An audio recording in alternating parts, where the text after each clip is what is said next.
The potential for change through new technology. New technologies are emerging every day. Some of these new technologies become so ingrained in our lives that we don't even recognize them as new technologies.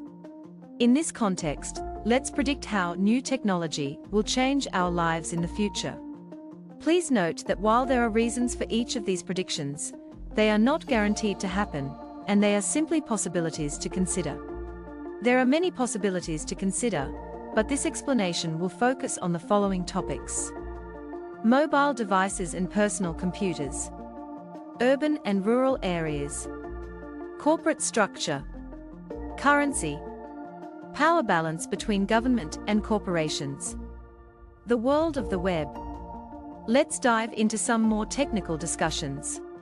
Mobile devices and personal computers. When we talk about mobile devices, we often think of smartphones. Some people may think of AR goggles when discussing more modern technology. However, this discussion is not about replacing smartphones with AR goggles. From a technological standpoint, this could become a reality once a new technology called 6G is operational. 6G is a new standard currently under development that is expected to achieve ultra-high-speed communication exceeding 100 gigabits per second and over 100 times the current capacity, as well as ultra-low latency communication of less than 1 millisecond in an E2E end-to-end environment, in a stable state. What is it then? As the title suggests, we're talking about mobile devices and computers. In this day and age, if you want to buy a computer with decent specs, it will cost you somewhere between $1,000 and $5,000. Similarly, smartphones are traded within a price range of $300 to $1,500. If you don't buy them outright, for example, for a smartphone, you can pay for it in installments through a carrier's plan, and the monthly repayment for a $1,000 model over 3 years is about $30 plus usage fees. If you buy a $1,000 computer and repay it over 3 years, ignoring the interest rate, the monthly repayment is about $30. Let's assume that in this future scenario, something around $1,000 can be used for about $30 a month. What if we could have machines that offer the same speed, from low spec to high spec, and are easy to replace like a plastic model for consumables, cameras, screens, speakers, and so on? In this case, we may no longer need to replace what we are using on average every 3 years. Even if we do have to replace them, the new models may be cheaper. Why are new models cheaper? There is no need to use high-spec parts for each device, so the price of the device itself can be significantly reduced. Of course, I think high-performance devices will continue to be available, but I think the sense of necessity will diminish compared to now. How can we make this happen? Technologically, it is already possible at this stage. However, it hasn't become widespread yet because the servers are not capable of handling the speed of 5G. While some video sites have meticulously managed load distribution and bandwidth allocation to accommodate the high-speed access of 5G, the server side cannot deliver the necessary speed to substitute for real-time processing for all general users. Some companies have deployed this on the cloud, offering a service where users can enjoy games on a monthly basis without owning gaming PCs. However, there is still some latency, and the monthly fee is not cheap. If this becomes prevalent, the monthly fee per person will inevitably become cheaper, making it more affordable. If a technology called 6G, if possible, would eliminate the issue of latency. This would enable the processing and heavy games to be done on the cloud while the device is used merely as a tool to display the screen and remotely operate the cloud's computer, thus eliminating the concept of My Device. All devices may have access to My Data after individual authentication. Alternatively, consider a family with a computer and a mobile device. They can share the processing of each device as a group. They can share data and impose access restrictions for each individual while reinforcing data backup.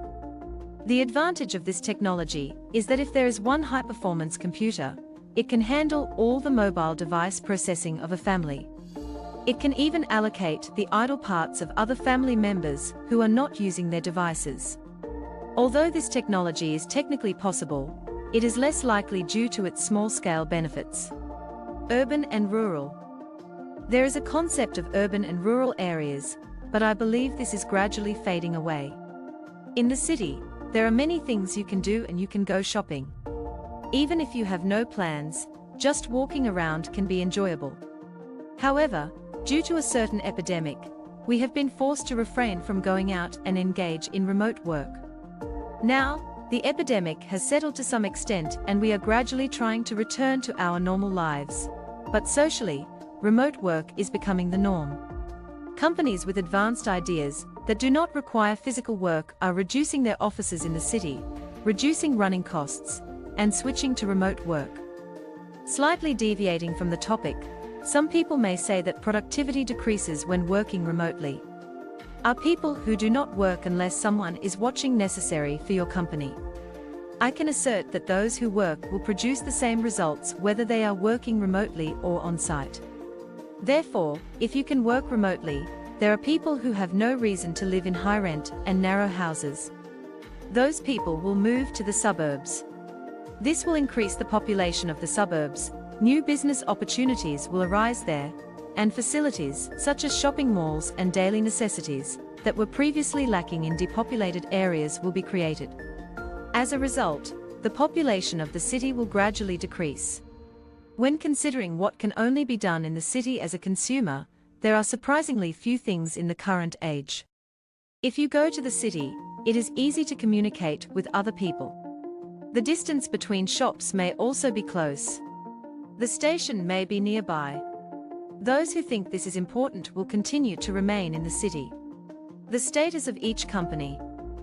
First, regarding large companies, I think that companies that are currently actively producing and selling, and achieving results as their main focus, will remain, but others may disappear at any time. The reason for this is that although large corporations have a specific budget, they tend to move slowly due to their size. 40 years ago, even the world's top large corporations were often independent, but now it's not uncommon for them to be under someone else's umbrella.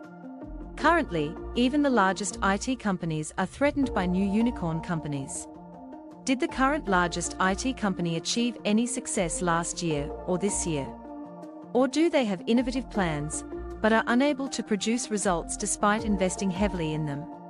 Except for a few, these companies shone because of Web 2.0. However, Web 2.0 has now matured and reached saturation, so even companies that became the largest IT companies through Web 1.0 or Web 2.0 seem to have passed their peak. Currently, people around the world are experimenting with Web 3.0. Web 3.0 is a democratic technology where companies do not become headquarters and do something from the concept itself. If Web 3.0 is fully operational, not only companies, but also the structure of society may change. Can existing companies survive in such an environment? As for small and medium-sized enterprises, when AI is fully operational, jobs that involve accepting orders and processing information may disappear or decrease. For example, tasks such as accounting or translation that involve processing information on a computer. In the case of the manufacturing industry, even if the social structure changes, the demand for industries that require physical production may not change. However, the number of employees in that industry may decrease.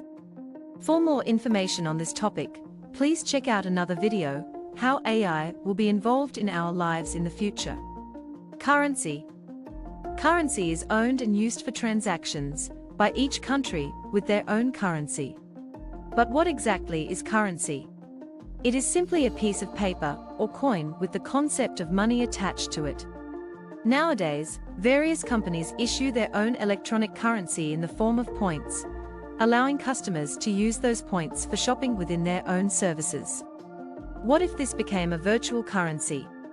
However, this is not just about currency becoming Bitcoin.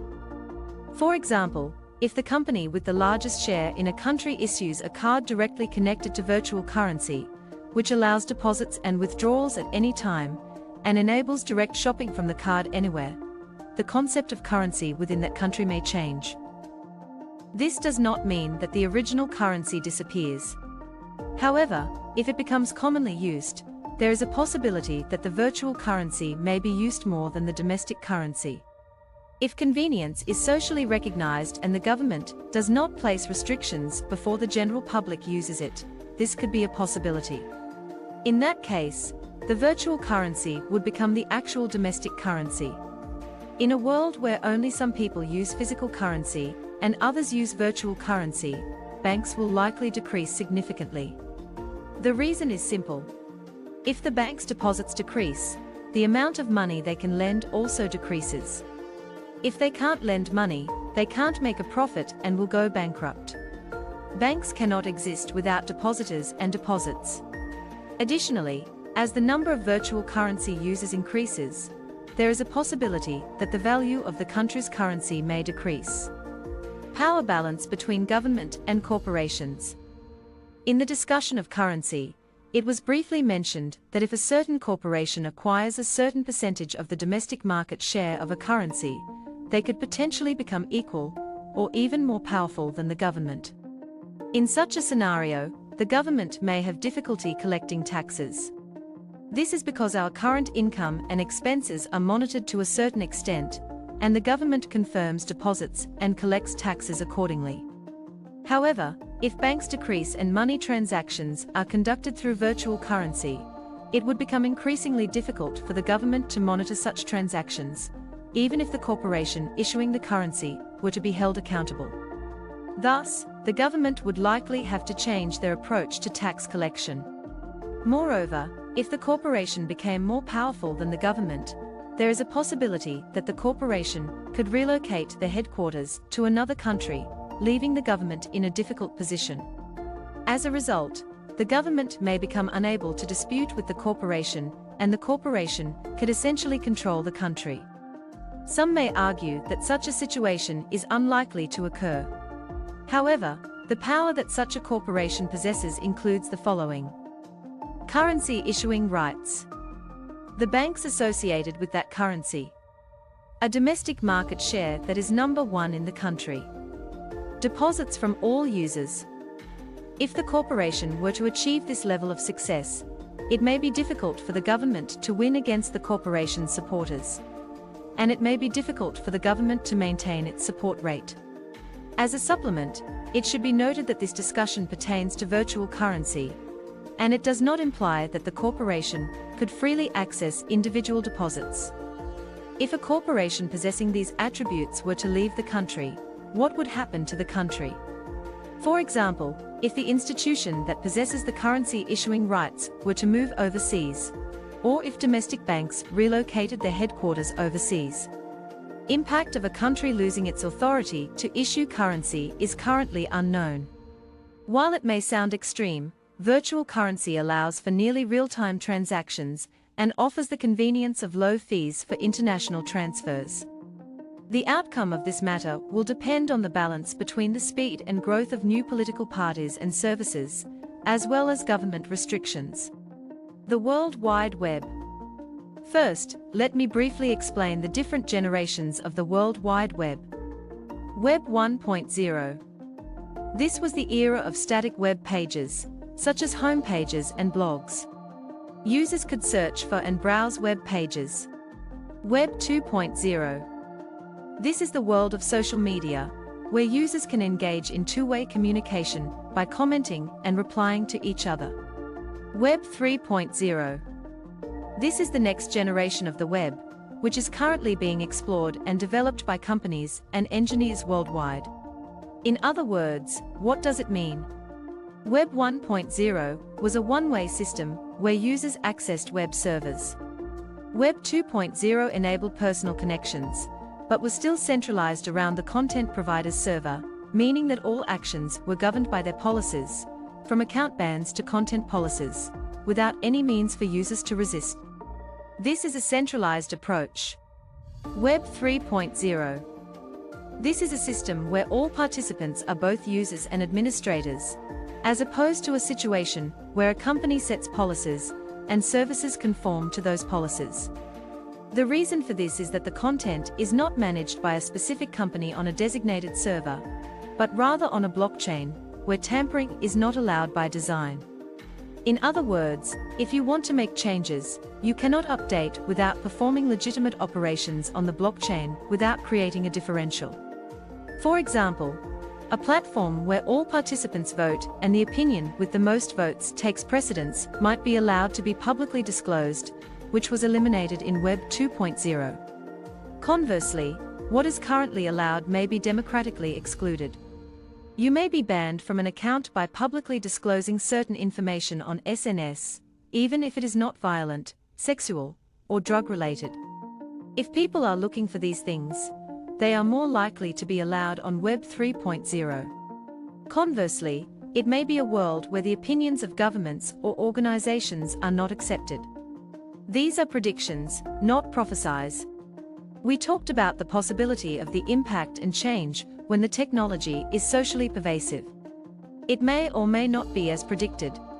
Even if it is technologically possible, it will not change at all if it is not used in society. What is important here is not right or wrong. Do not swallow the future as spoken by TV, influencers, or experts. Many TV shows, influencers, and experts said there would be no war, but we are currently in a war. If everything that TV shows, influencers, and experts say is always correct, no one will lose money in stock or cryptocurrency trading. Even reading a book will change depending on whether the content is true, a case study, or a statistical discussion, etc. In theory, even if there is a possibility or past examples suggest something might happen, we won't know for sure until we see the results. Ultimately, it comes down to individual judgment and responsibility. The important thing is to be prepared for any changes and not blindly believe in any information. We should research and find our own answers. In today's world, it's crucial to consider what might happen in 5 or 10 years from now and prepare accordingly. There are successful people, people living an ordinary life, people with side jobs, and people who haven't seen results yet. However, to not lose out in the next technological revolution, it's necessary to prepare for it.